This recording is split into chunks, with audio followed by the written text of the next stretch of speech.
I think he was about 2 years old, almost 1.5, 2 years old when it all went down there in March of 2020. Everything started shutting down.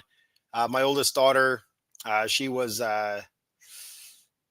geez, 12, 12 or 13. And my youngest daughter, I think was 10, 9, 10, somewhere around there. So, I mean, like I had young kids at home and trying to, trying to school them. And I'll tell you what, it's no sleep and trying to show them stuff and trying to teach them, or at least have them, on the laptops on time and make sure they're doing their assignments. And if they have any questions, I'm there for them. It was tough. It was tough. I didn't, I was not a fan.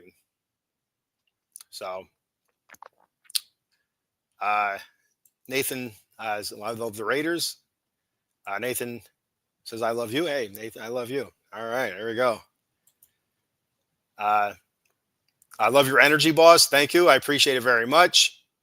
Chewy's Raiders coverage says, go Raiders. Thank you, Chewy, for checking the show out. I appreciate it very much. Nathan says, I'm up 8 years old and I know a lot about the Raiders. That's awesome. That's great. That's one of the things when I first became a Raider fan, it was about late 80s. Late 80s, I think it was like 88, 89. I was playing Pee Wee football, and one of my coaches' name was Howie. And, he was my favorite coach, and Howie Long was pretty a big deal back then, late 80s. And I just became a huge fan of the Raiders. Howie's still my favorite player of all time, Howie Long. And but one of the things I learned as I got a little bit older, probably early 90s, 92, 93, I started looking back in the history of the Raiders, learning their history. And it's a really unique, fantastic history. It's the things that he did for minorities in the game and stuff like that. And like the ragtag bunch that you get together, castaways and all that good stuff. And the ways they won games, all the named games, the Sea of Hands, the Ghost of the Post, all that good stuff. It's an amazing history. It really is. It's a very unique history. Not many other teams, franchises, in any kind of sports has a history like the Raiders do. And that was one of the cool things when I was young, to go back and look that up. And actually, I did a project for school. I was in middle school. I don't remember what year it was exactly. I had to be 93, 94, somewhere around there, when I was in middle school yet. And I did a project on the Raiders and stuff like that. And, was able to pull some old NFL clips together and talked about their franchise and their history, Oakland to Los Angeles and whatnot. They were still in LA then. I don't think they moved back to Oakland yet at that time when I was still doing that, but it was neat, and of course the Maverick, Al Davis, all that good stuff. So, yeah. Burl says 4 years in a blink of an eye. Yeah, absolutely. And thank God it was a blink of an eye. I mean, it was long, but when you look back at it now, it seems so long ago, but it actually wasn't that long ago. But coronavirus was no joke. I mean, at first it was a joke. It was like, oh, coronavirus, to back some Coronas or whatever. But then it turned real quick. We were supposed to go on a cruise. I think it was that late March, and it was all canceled. I couldn't imagine those poor suckers on cruise liners that got stuck out to sea for how long? For like a month at a time. Dear Lord, being rationed food and toilet paper and whatnot. Oh Lord, food and toilet paper are the two necessities that I need in my life. And to have to spare a square, I don't know, man. That'd be rough for all you Seinfeld fans out there. If you know, you know. Nathan says, I love Raiders because I used to grow up watching them with my dad. That's awesome. That's good that you can share that with your dad. Building memories and stuff like that. That's really cool. Diane checking in. Thanks for checking the show out, Diane. She said, good morning. Good morning to you. I appreciate it very much. Nathan subscribed and liked. Thank you, Nathan. I appreciate it. Even though the Raiders lose a lot, I still believe in them. It's going to turn around one day, Nathan. I swear to it. I tell myself that every year. My little guy, he's 7 years old now. And, I have him saying Raiders. I said, buddy, he said, one day it's going to turn around. I feel it. It's going to turn around. But yeah, one day. Kim checking in. What's going on, Kim? Aunt Kim, love you very much, my Aunt Kimberly. Thanks for checking the show out.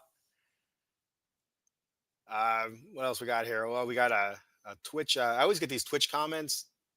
Pain in my butt here. It says cheap viewers. I'm not buying viewers. If you want to check the show out, I appreciate it. If you don't, you don't. It's no big deal.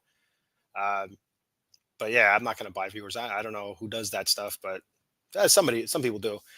Chewy says we're a bad football team, man. I wish we could just see some good days like back in the day. Yeah, again, it starts at the core. Like it's something I kind of jump around. If this is your first time checking out the show, I jump around a lot. I'm a scatterbrain here. I forget a lot and I jump around a lot. So just bear with me. But that's one of the things I want to talk about today was Pete Carroll being possibly one and done. And as bad as it's gone so far in this first year of the Pete Carroll tenure, possibly the only year of the Pete Carroll tenure,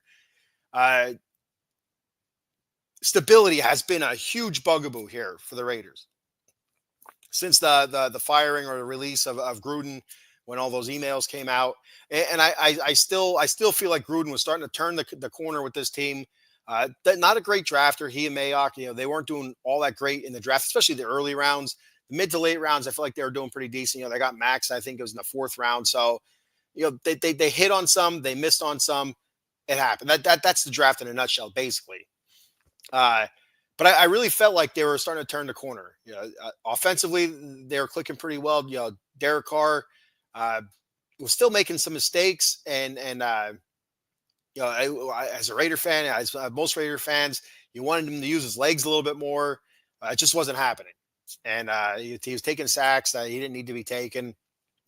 But he felt like he and John Gruden had a nice rapport going on, and it just felt like it was turning the corner. Defense felt like it was getting a little bit better, year after year. Gruden was starting to build the roster to where he wanted it, and trading away Khalil Mack and Amari Cooper and stuff like that. Especially after trading away Khalil Mack, that one still stings a little bit. But especially because every time we see Khalil Mack, he sacks our quarterback. He has a big game, and he had another half a sack this past Sunday against the Raiders. And but anyway, but since then it's been all one and dones. It's been rough. You went from Rich Bisaccia, who a lot of Raider fans, including myself, thought he should have gotten a shot at the head coaching job, but he was the interim. So he comes in, he doesn't get it. Well, then it's Josh McDaniels. He gets fired. Then it's AP. AP gets hired, which everybody was pining for AP to go out there and get a chance, a shot at it, and it didn't go well for AP. Did he deserve to get fired? I don't know. I really don't know. He didn't really get a chance, especially as a rookie head coach. Somebody that's never done anything like that before. I think high school was the only time he was ever a head coach. And did he get enough of an opportunity? I don't know. That's something you can look back on. They were really bad last year, but here we are, worse off than what we were. So do you just do you bite the bullet and stick with Pete Carroll one more year to see if he can build some sort of continuity and rapport, see if it turns the corner a little bit? I don't know where you go with this. I really don't. And if you do fire Pete Carroll, do you have to hire somebody as the head coach from within who's on the staff right now, like a Patrick Graham? His defenses haven't been all that great, but again, you hear all this drama and this I don't want to say bickering or infighting, because I don't think that's what it is. But you're hearing all these things coming out that it's not Patrick Graham's defense. That's Pete Carroll's defense.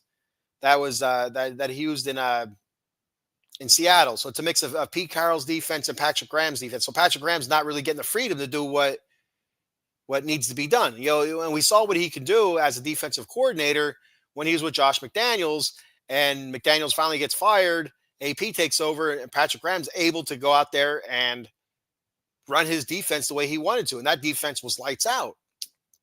So something like that. I mean, I don't know where they go from here. I mean, like another one and done. It looks so bad on the franchise, and you look at the Steelers franchise. I mean, it's not a great example because. No, it's a perfect example. It's a perfect example, even though they've been stuck in mediocrity the last few years.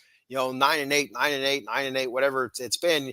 They'd make the playoffs or whatever, and just get booted, and they end up with a mid-round draft, late teens, early 20s type draft pick. kind of stuck in the mud the Steelers are right now. But you look at the Steelers' history, 3 head coaches, from Chuck Noll to the Chin, Bill Cowher to Mike Tomlin. I mean, that's it. The whole history of the Steelers. It's unbelievable. And you look at the Raiders, and Jesus Christ, we're popping out coaches left and right here. So we need to figure out that we need the stability back. I feel like the stability would have been there with Gruden. I feel like if he was able to stick around, we'd be in better shape. Would we have been a playoff team? Would it be a perennial contender? I don't know. Nobody knows that. Nobody can say that for sure. Nobody can say it wouldn't have been true for sure. You just don't know. But it's definitely a lack of continuity. It's really hurting this franchise. It's making coaches potentially not want to come here. Top young coaches, look for other opportunities just because if I come to the Raiders, I have one bad season because I'm still trying to build my roster. Are they going to fire me? Why would you want to go to that? Constantly worrying week in and week out if you're going to get fired because your team didn't perform and you're still trying to build your team. Now, I think the biggest thing with Pete Carroll is he comes into this season talking about winning right away. He's a 10-win coach. He wins 10 or more games everywhere he goes, or every season he's an NFL coach, or whatever the jargon was that he was using back at the beginning of the season.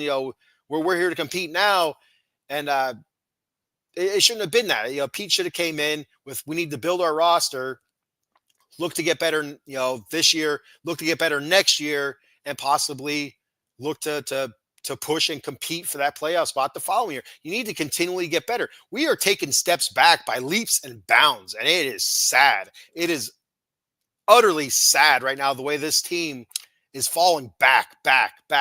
It's an embarrassment. It's a disgrace. And Pete Carroll's a better coach than that. I really, he was a better coach than that. What I should say that I should rephrase that, was a better coach than that. There's a reason why the Sea Chickens didn't bring him back the season before, where he was just like a advisory role or whatever it was. They gave an office with a window so he can sit there and look out the window all day or so, whatever old folk do. I'm not really sure. I'm not that old yet. But yeah, there's a reason for it. You could see it, the decline, and the Raiders pick him up. And I wasn't a big fan of it in the beginning, but I'm one of those types of fans where I wasn't a fan of it, but I'm going to go 100% in and support my team, my franchise. And so when that happened, I'm like, all right, here we go. All right, he's a proven coach, tracker. You look at all the positives right away, and you try to ignore that negative. And where it seemed like his coaching style possibly could have been on the decline. The Sea Chickens were on the decline, and we bring him in, and this is what he is now. This is what he is, where he's intermingling with the defense. Instead of letting his coordinator do his job, supposedly this is all. I don't know if this is true, not true. That's it's what I've been hearing on other podcasts and other reports and all that stuff. And that he's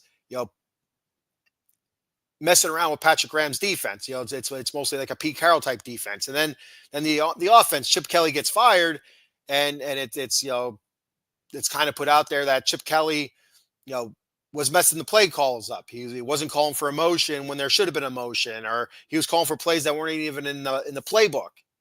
And that players are confused. And I guess supposedly Pete Carroll went out and defended him, said that's just not true. Well, then you have Chip Kelly come out and say, no, that's not true at all. And most of this offense was, the offense that Pete Carroll was running with, I don't know the dude's name. The last name was Waldron, I think, or whatever. I can't think of his full name. Up in Seattle. So I mean, so Pete can't even let the high-priced offensive coordinator do his job correctly. Couldn't even let him, be the coordinator, run his type of offense. I don't get it. So you have to wonder about the personnel. If Pete's making those decisions, what the hell is Spy Tech there for? What is Spy Tech doing? Somebody needs to put their foot down and say, I'm the cock of the walk here. I'm the big man on campus. I am running this show. And me personally, I think it needs to be Spy Tech. Spy Tech's the GM. We don't have a president of football operations or anything like that. So it needs to be Spy Tech. Spy Tech needs to put his foot down saying, listen, Pete, these are the players that we're getting. This is the team we're building. And if you're not going to play these players, we will find a coach that will play these players. This is who we drafted. This is the future. This is what we're trying to build towards the future. It's not win now. It's get better now. Build now, not regress. Build now. Get better now. So we have greater years, ahead of us instead of, constantly just, falling back down the hole. Is, you climbing out, you see a little bit of daylight, and all of a sudden that root that you've been clinging on to, pulling yourself up out of the hole that gives way. Now your ass is back in the mud again, in the hole. That's exactly what it was. And well, what it is, I can't say was, because we're still in the hole. We're still on our backs in the hole like a turtle. Nobody's helping us flip over here. It's something to behold here. It's frustrating as a Raiders fan. You can't tell me that there can't be one Raider fan out there that's happy with this year's results. I'm not going to say there's no Raider fans back there that still back Pete Carroll. I'm sure there is, but I'm telling you, it has to be like a 90% Raider fan base that is totally not backing Pete Carroll. And it makes me wonder if they do bring him back just to see if they can get some sort of continuity, see if they can kind of get, working towards something. And maybe, Spytech says, puts his foot down and says, let the coordinators do their jobs. Let the OC be the OC. Let the DC be the DC.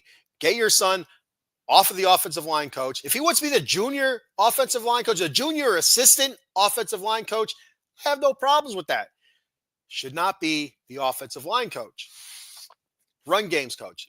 He's also that. Why? The dude can't even wear one hat. Why is he wearing two hats? I don't know. So it's a lot of changes need to be made. Whether those changes are going to happen, I don't know. But first and foremost, we need a leader in the front office. And maybe they even go out there and they find a president of football operations. I don't know any, I don't have like inside information or whatever. But why not Charles Woodson, right? Everybody respects the hell out of Charles Woodson, especially the nation. I always view Charles Woodson as a great leader. Even when he was on the Raider teams the second time around, some bad teams, he was still out there balling out, being a leader on that defense, and just being that guy. Why not him? Why not Seawood? Why not have Charles Woodson be your president of football operations where, this is the guy that's running the show. All answers, all questions go through him, and that's the end all be all. He makes the calls. Somebody like that, why not? You can't have a coach like this come in here, undermine the GM, undermine the OC, the DC, all those guys, and just not play guys just because, they're not my guys. And I haven't heard him once. I could have missed. I don't watch every Pete Carroll press conference, but I haven't once heard him criticize Geno Smith. I haven't. Kenny Pickett fumbles the first snap coming into a game cold, and he still talks about it. I don't understand that. That boggles my mind. That happens a lot. When a quarterback comes in cold, mistakes are going to happen. Yeah, okay, he's taking some practice snaps. That's not a live game snap, live game speed. It's not the same damn thing. But he was quick to criticize Kenny Pickett about that. You go back to whatever week it was that Pickett came in the first time this season for a play. Geno got hurt. Kenny takes the snap. He fumbles the ball. I believe is recovered by the defense, and that was that. And somebody said about Kenny Pickett getting. He goes, "Oh yeah," and he fumbled the first freaking snap, man. It's like you didn't say about Geno throwing 3 interceptions.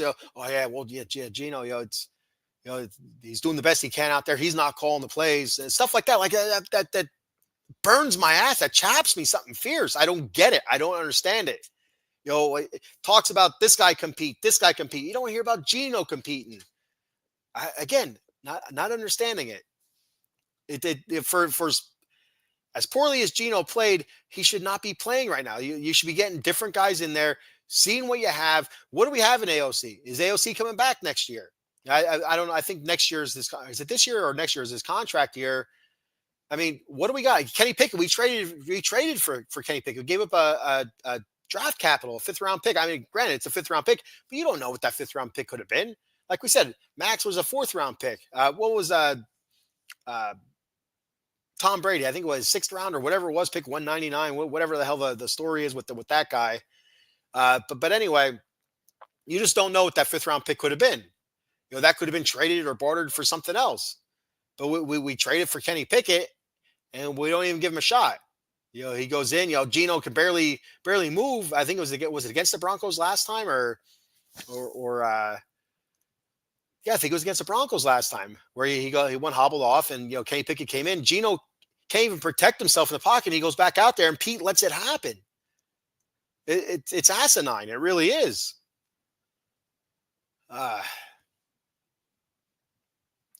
Catch up on some of these comments here real quick. Nathan says, "Tell your 7-year-old I said hi." I will do that, Nathan. Chewy says, "That's why I didn't like the signing of Pete Carroll. He's too old, and he will be gone in a year or two. We're constantly changing coaches and QBs, and we are unstable as a team." And so that's the one thing, Chewy. I thought when the Pete Carroll hire happened, I'm like, they have to have some sort of succession plan in place, because I think it was a 3-year deal with a 4th-year option, but it seemed like it was going to be 3 years and done. So that tells me that they know he's out already. So there has to be a coach that's going to be under him for those couple of years, building a rapport and maintaining stability when that transition happens. I honestly think that was going to be Chip Kelly. I honestly 100% think that was going to be Chip Kelly. Whether or not that's a fact, we'll never know. Maybe we'll know. Maybe that will come out sooner or later. But as of right now, we don't know for sure. But I've heard a couple people also mention that there had to be some sort of succession plan.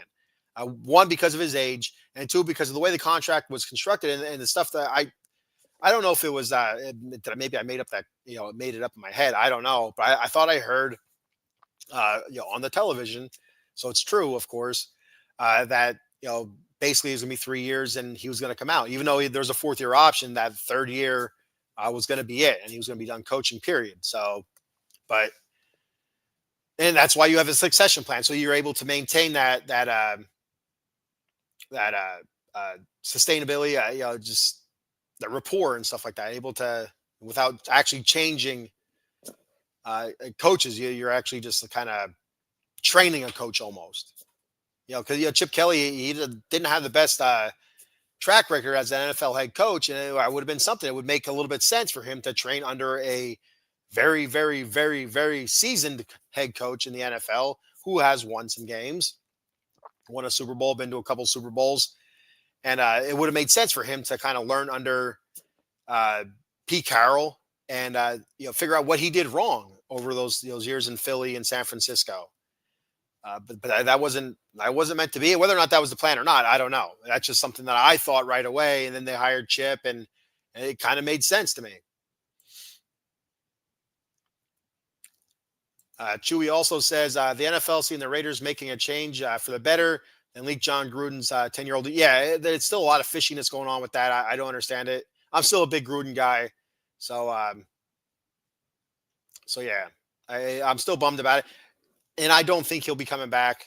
Again, if they fired Pete Carroll and, he has this lawsuit against the NFL, and if they work out some sort of deal where he's not banished or suspended or whatever the hell, kind of thing he has going on with the NFL, where he can coach again in the NFL, I don't think the Raiders would bring him back as the head coach. And I don't think the fan base would be overly thrilled about it. I mean, it surprises me a lot of the it's almost split down the middle with Raider Nation as to love and hate for John Gruden. So, like I said, I thought he was doing a decent job. I felt like he was starting to build the roster to where he wanted it a couple of years in, and I felt like they were getting better. I felt like they were just getting ready to turn that corner. They made the playoffs that season under Rich Bisaccia. So, I don't know. We'll never know. Chewy says, I feel we could have been to the playoffs that next year. Then McDaniel came and destroyed this team. Yeah, we should have stuck with Bisaccia. I really do believe that the team really dug him and whatnot. So Nathan says 2017 is when he was born. Youngster, how come you're not in school? Cowboy Dave checking. What's up, Cowboy Dave? Good to hear from you, buddy. Cowboys playing some pretty good football right now. I made a couple of those moves there on the defense, trading for Quinnen Williams, and getting Overshown back. I guess that's the lad's name. So yeah. What's going on, Big Man? He says, not too much, Dave. Just talking a little sad Raider football. Nathan says, are you going to change the name? I'm not sure what name I'm going to change, but we'll see what happens. I don't know. Maybe I will. If you're ever interested in collabing, hit me up, brother. Would love to do a video or live with you. Absolutely. Yeah, we'll be in touch. If not this season, maybe we'll do something in the off season. Absolutely. Definitely interested. It's a lot easier, Chewy. When somebody else is on with you, like, you kind of bounce off of each other. I like that. These comments rolling here are great. I love these comments coming through here. It makes things a lot easier. Takes you to the different places that you didn't think you were going to talk about in a show. And it gives you a lot of different talking points, a lot of different opinions. So I love it when the comments are rolling through. It is really hard when you do this by yourself and there's no comments. It's like I have a bunch of notes that I take because I'm super forgetful. If you ever seen any of my shows, I'm really forgetful. And so I have to take notes or I'm just lost. I'm so lost. So it keeps me kind of on track, but I'll do a show. If nobody comments, I'll be through what I wanted to hit on. And it's like 15 minutes. Like, oh man, I need to figure something else out here. I don't know. So that's when things get a little bit off the rail. Chewy says Woodson is part owner of the Browns. Oh, okay. You know what? I did hear that recently. Who else was it? Shit, I don't remember who else it was. There's somebody else that was part owner. You know what? I'm thinking of part owner of the Raiders. So they were talking about the Raiders' ownership with Brady buying that small percentage, but also oh crap, he played defensive end for us, and then he also played defensive end for the Patriots, and I can't think of his name right now. Very good defensive end. He had a couple okay years with the Raiders. Yeah, I can't remember his name right now. The notorious TBG checking in. What's up? He goes, it's been a long time since the Raiders fans were talking shit to Bears fans. Yeah, very long time. There's no shit talking going to Bears fans right now. So we are not shit talking to any, we can't shit talk to any fan base. Maybe the Titans, but we barely beat the Titans. They have one win. We did beat the Patriots. We had a whole offseason to kind of work up to them, and we also played, it was raining and whatnot. So I'm not going to make any excuses why the Raiders won that game against the Patriots in week 1, but we'll take it. It is what it is. But the Bears have had a really good season. I'm interested to see where they're going to go. My old man, my dad, he doesn't watch a whole lot of football, but I know growing up he was a Bears fan. He probably couldn't name one person on the Bears right now. So, but in the 80s, of course, when the Bears were really good, my dad was a Bears fan. He really liked Jim McMahon and stuff like that. So, yeah, I have no problems with Bears or Bears fans. Thanks for checking the show out, Notorious TBG. I appreciate it very much, bud. Hey, Notorious, if you ever want to start a podcast, you let me know, or maybe you already do one. But Out of the Box Sports, we're always looking for people that are fans of different teams that want to start a show and whatnot, and we'll you reach out to us and get you rolling. Chewy says it's all looked good on paper. Look what happens at Chip. I think Pete might step down, and I wouldn't be surprised. I don't think it'd be an in-season thing. I think it'd be after the season's over. It would definitely wouldn't be an in-season. I think he'd want to. I think it's too bad of a look if he stepped down in season for him to end his career like that. I could see it in the off season.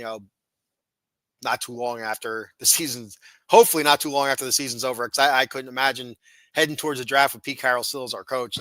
But again, for stability reasons, who knows what's going to happen? I don't know. But I definitely do believe age has been a part of it.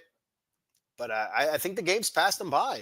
I really do. I feel like instead of him just going there and letting his coaches coach, I feel like he believed that he was still that 69-year-old coach, which sounds ridiculous.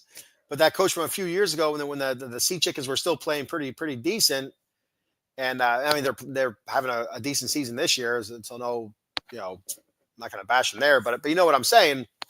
When the Sea Chickens were really rolling under Pete Carroll, during the Legion of Boom, after the Legion of Boom, all that good stuff, I feel like he was still kind of clinging on to that.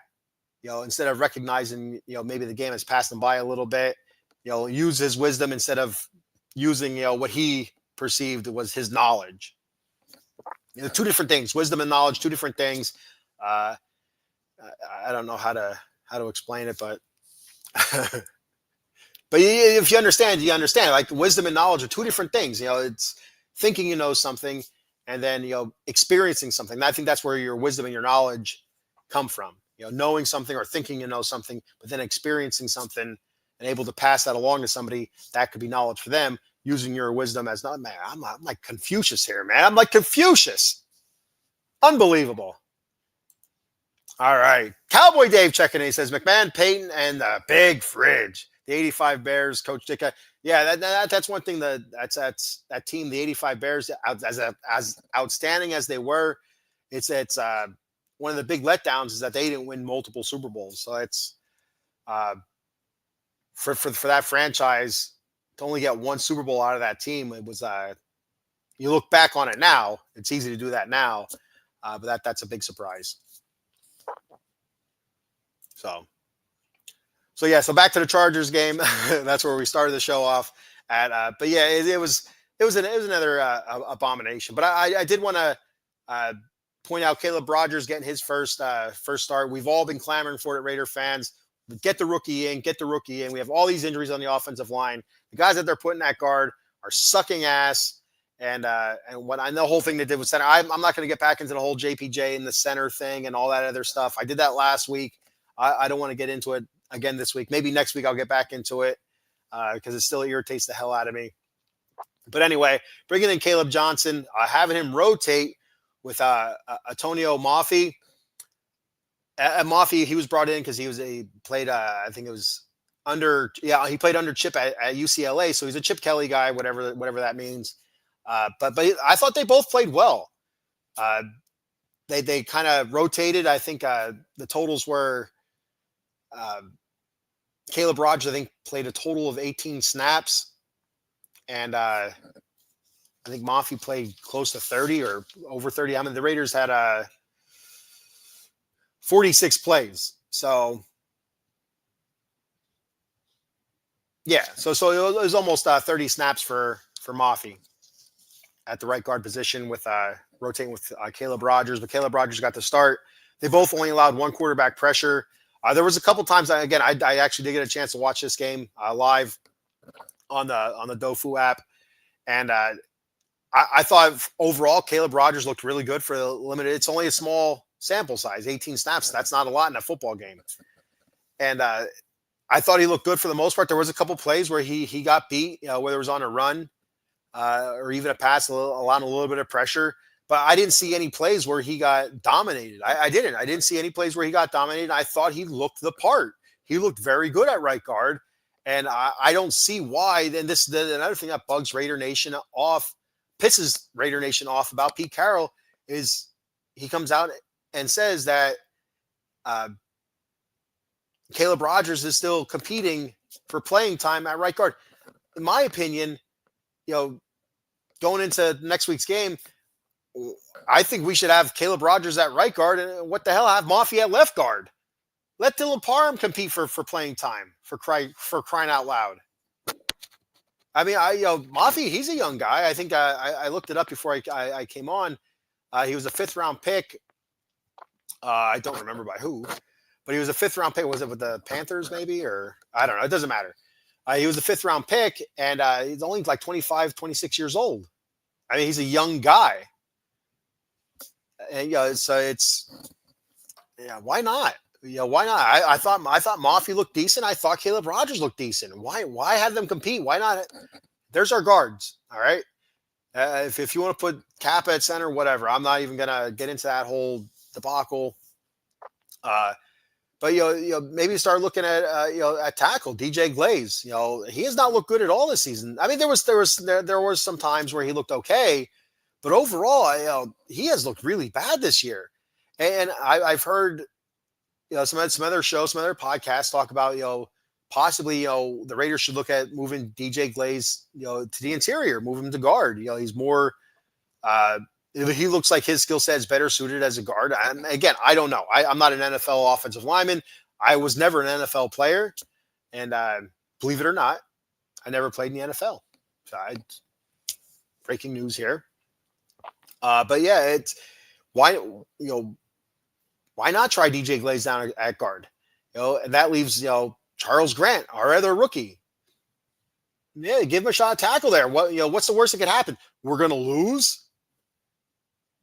By the way, we were eliminated from playoff contention. If that was a concern of anybody out here in Raider land, we were officially eliminated. So, but anyway, get these young guys in, see what you have in them. I mean, even if it's the last few games, you still don't know exactly what you have in these guys because it's only a half a season, not even a half a season that they're going to get a chance to play.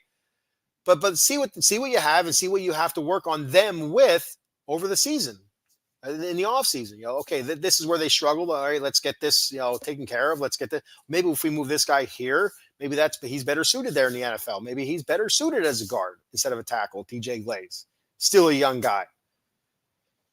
I mean, when it comes down to it, there's a chance that next season, we can end up with a very, very young offensive line. A really young offensive line. I mean, you look at it, JPJ, whether it's center or guard, he's a very young guy. He'll be coming into his third season next year. So you have to figure, I don't know what his exact age is. So you have to figure he's 25, 26, somewhere around there. 24, 25, 26. Caleb Rogers, again, 23, 24, somewhere in that age range. Charles Grant, 23, 24. DJ Glaze, 24, 25, 26. These are your offensive linemen. Get them out there, move them around a little bit, see what you have, and see what you can mold them into. But we can't do that with a coach that has a philosophy of win now when the Raiders are not built to win now. They have no depth. They are not ready. This should have been all right, I don't want to say a rebuild because it feels like we've been rebuilding, since 2005, 6, somewhere around there. But anyway, this should have been a build-up period. Like, okay, this is what we have. This is what we're losing. Let's build off of this and then build your core. Work from your core out. And it didn't happen now because he wants to win now. He should have went somewhere else then. But nobody else was going to throw cheddar at him. So, damn it. Cowboy Dave says, come on, show now. Why it's not coming up, I don't know.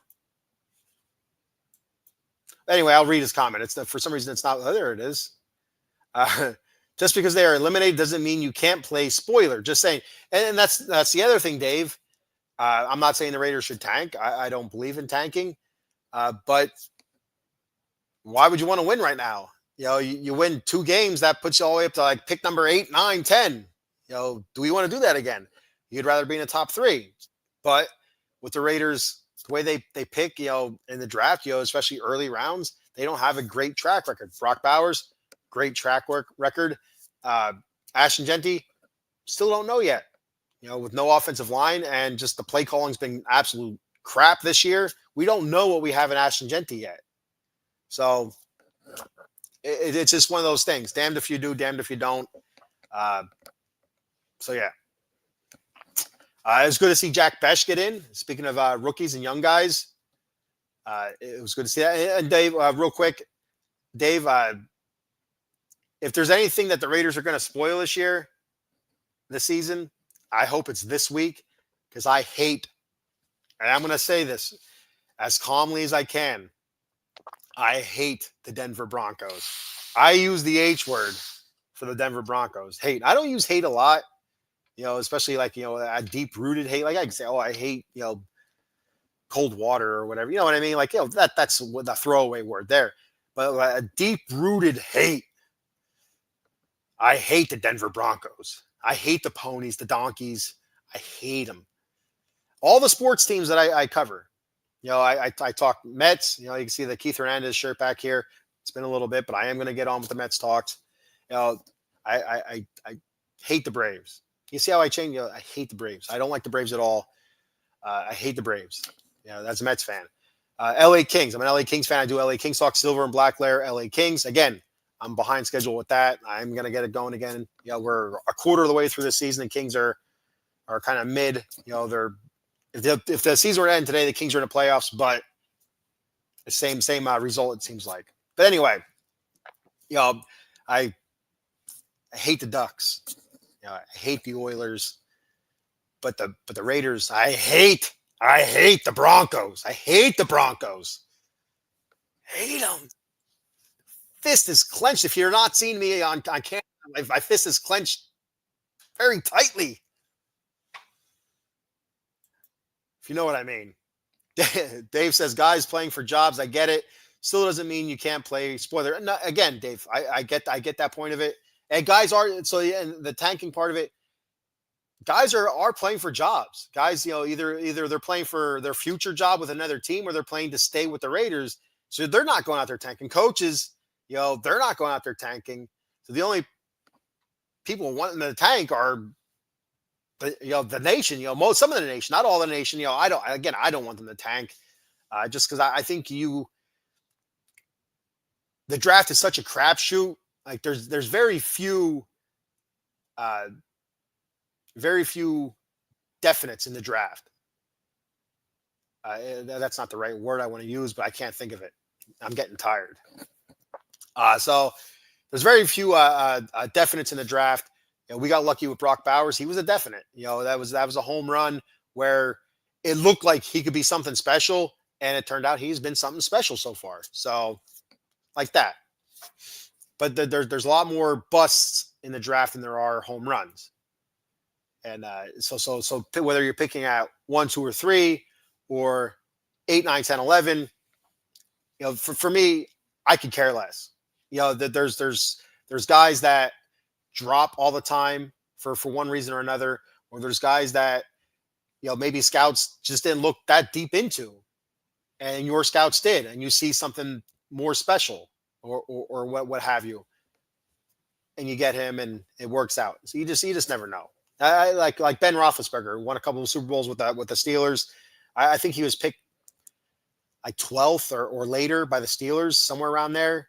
I mean, so you just never know. You never know.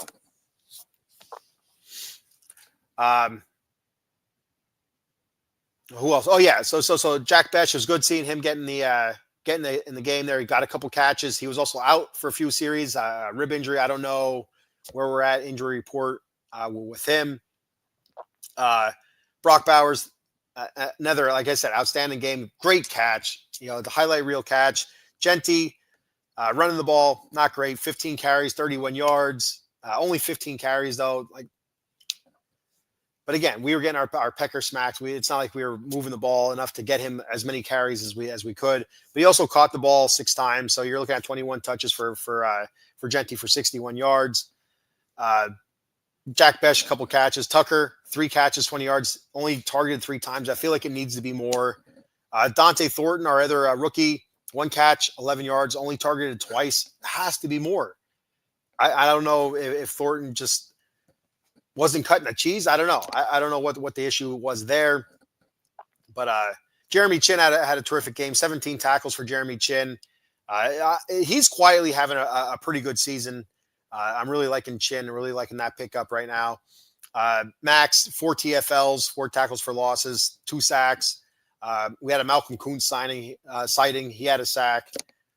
That's been a big letdown. But I'm not surprised by it. Coming off an ACL injury, I feel like any sport, it takes a guy about a season to fully come back from the any kind of torn ligament, surgery kind of thing. So, and not everybody's built the same. You might get that anomaly where somebody has the ACL surgery or total knee reconstruction. They come back the next season, they're balling out again. Those are anomalies. I think more often than not, coming off knee surgery, a reconstruction of the ACL, that it takes a full season before they're fully back. That's why I'm not really sure what's going to happen with Kuntz. He only signed a 1-year deal. Do the Raiders look to re-sign him for another year, or they just wash their hands and let him roll out? So, but yeah, that's what we looked at here for against the Chargers. We also had that one play where Max pushed Herbert to the ground, which sounds like so schoolyardish, right? Am I right? It sounds like it's something you'd see on a schoolyard. But whatever. I mean, he says I have a couple different thoughts on that real quick before I give my thoughts on the Broncos here for a minute or two. and I go to bed. I'm starting to hit a wall here. But anyway, and I got to get the crock pot going before I go to bed. That's dinner tonight. Got to get the crock pot going. I have my orders from Mrs. Bat Fry. Anyway, so you have who was it? It was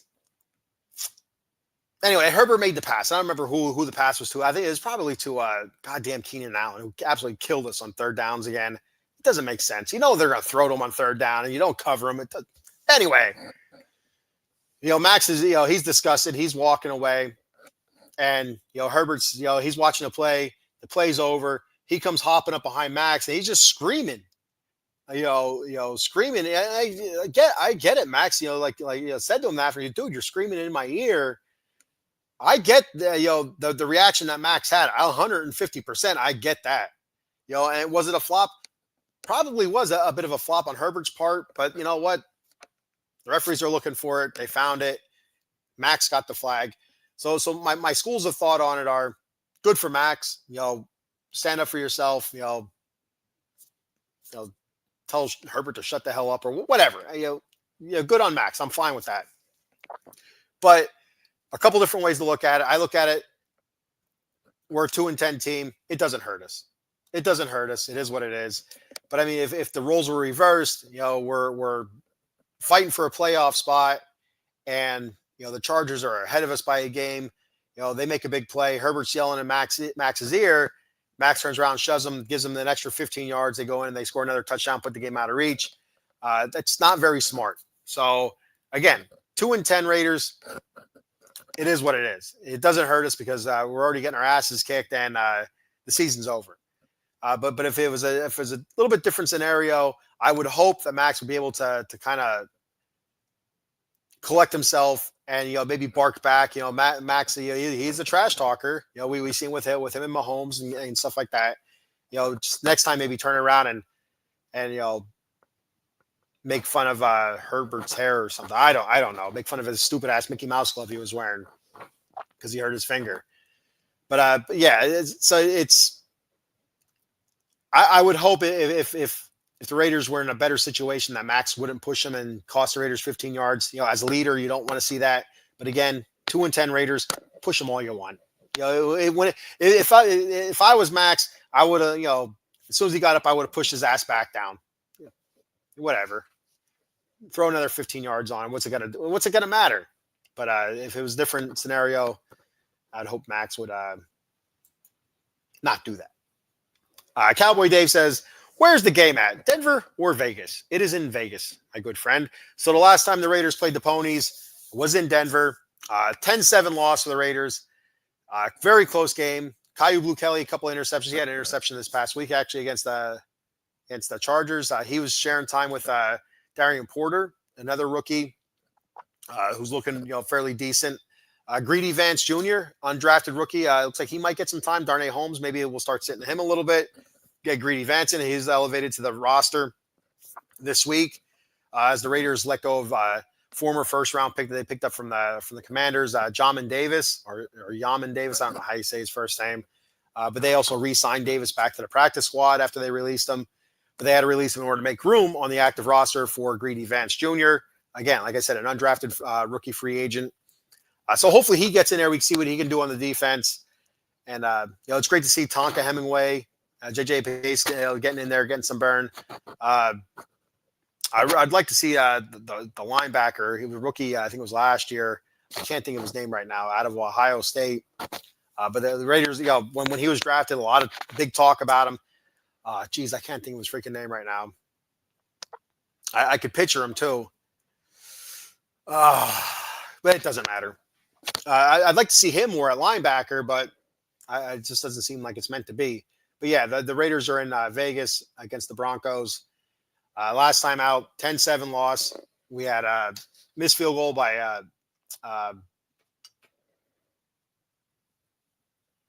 I'm getting tired. I'm starting to hit a wall. I can't freaking remember nothing now. But I want to say AJ Cole, but it's not Cole. He's the punter. By our field goal kicker, that guy. Again, I apologize. I'm hitting the wall here. Daniel Carlson. By Carlson. So yeah, missed field goal by Carlson, and it was windy out. So I give him a little bit of slack. I give him a little bit of not a pass, but I'm more likely to give him a pass on that miss just because it is a bit windy. But just the full season of work that he's put out there, it's not great. So and the Raiders did release field goal kicker Greg Joseph, who they picked up. He was on the practice squad. They released him off the practice squad to make room for John Davis, I believe. No, but they did release him. So Dave wants to know what the point spread is. I don't know, Dave. Use your phone. Google it. You're gonna make me Google it here. I don't know. Probably 7. Raiders are probably dogs by 7. I would guess somewhere around there, 7.5 maybe. Let's see on ESPN here what that says. I mean, the Broncos, they're not out there killing people. They're barely winning games. So it's anything can happen here. I really do like the Raiders this week. I mean, I pick the Raiders every week, but this last few weeks it's kind of been a bit of a joke. But yeah, it's 7.5 points is the spread. Raiders are dogs by 7.5.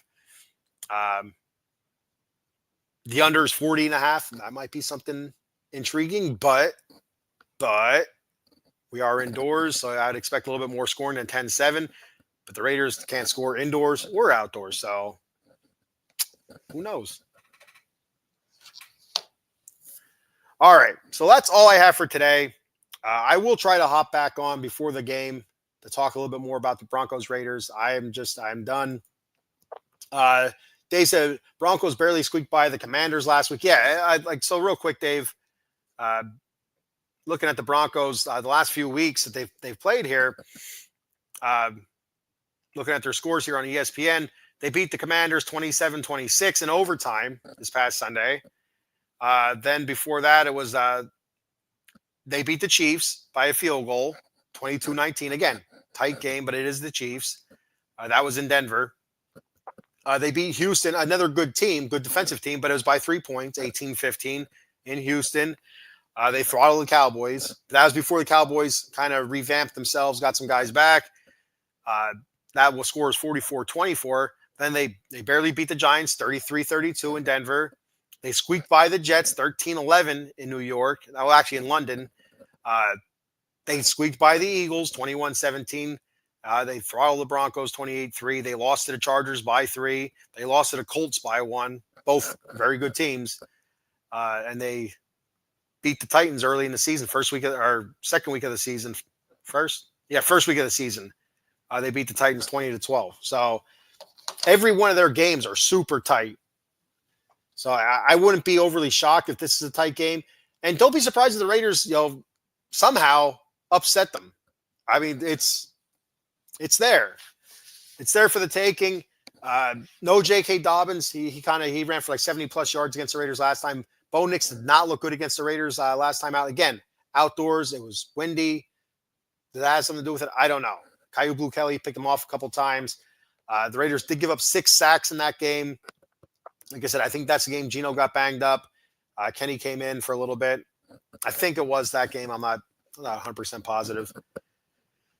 But overall, it was a terrible. It was a Thursday night game, I believe, or was it Monday night? I think that was a Monday night game. Or no, it was Thursday night. The Raiders played Cowboys Monday night. So it was a Thursday night game. That was just a terrible, rough, terrible game to watch. Poor special teams by the Raiders. They had a punt blocked, missed field goal. I'm doing that. I'm doing the breakdown right now. So I don't even know why. I'm not gonna. They couldn't block Nick Benito. They couldn't block that lad for anything. He was all over the place. So yeah.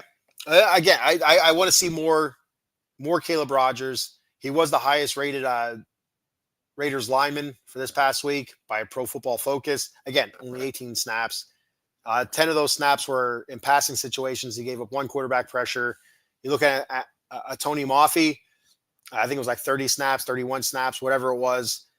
He was in for, I want to say 18 passes, and he only gave up 1 quarterback pressure. So both those guys played very well. So I'd like to see both of them. I'd like to see Charles Grant a little bit. I don't know if that's going to happen. I'm interested to see if they can get Greedy Vance out there, see what he brings to the table. Yeah, so keep playing the rookies. Keep playing the rookies. There's no reason not to now. There's no chance for playoffs. There's no chance for a winning season. Let's see what we got in the young guys, all right? That's all I have for today. Thank you, everybody. Thank you so much for checking the show out. I appreciate it very much. Before I head out, I got a couple things I want to shoot out here. You want to check us out here, Out of the Box Sports, on where the hell is it? Oh, it's not here anymore. But anyway, on YouTube at OOTBox Sports. That's our YouTube handle. Like, follow, subscribe. Much appreciated. On Facebook, Out of the Box Sports Entertainment. Follow us there. Again, like I said, cover a bunch of different sports, different teams and stuff like that. Some college football, NFL, Cowboys, Eagles, Raiders. Like I said, I do the Mets. Phillies are covered. Flyers, I do the Kings. 76ers, I think that's the only basketball one we have right now. So yeah. So if anybody's interested in doing a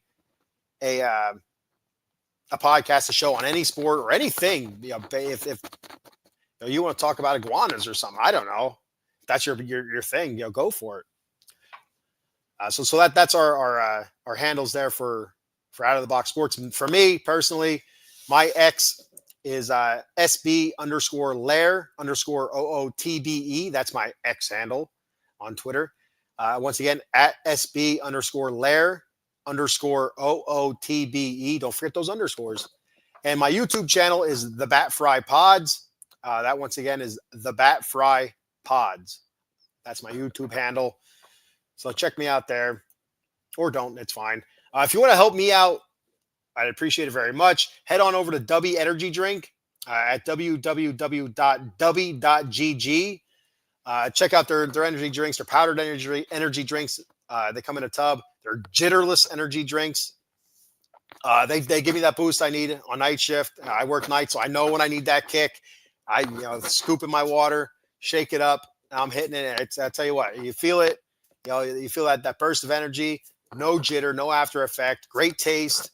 A bunch of different flavors they have. They're big into anime collabs. So if you're an anime fan, check that stuff out. I'm not an anime fan, but I like good tasting stuff. So there we go. They got some pretty decent swag there. They also have hydration powders. So if you're not in energy drinks, but you want to try their hydration powders, check that out as well.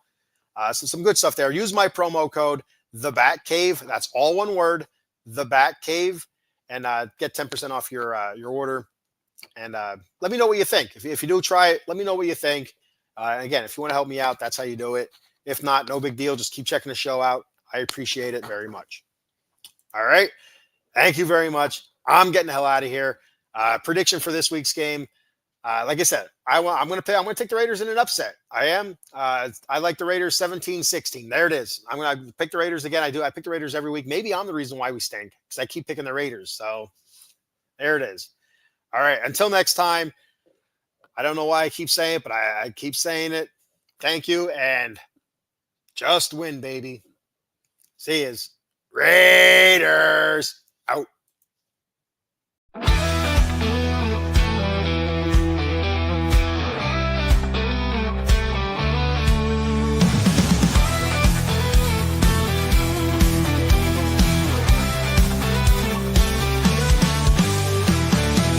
Getting strong, let's break the mold. Chasing the stories yet untold. Passion ignites like a blazing fire. Knowledge takes us higher, higher.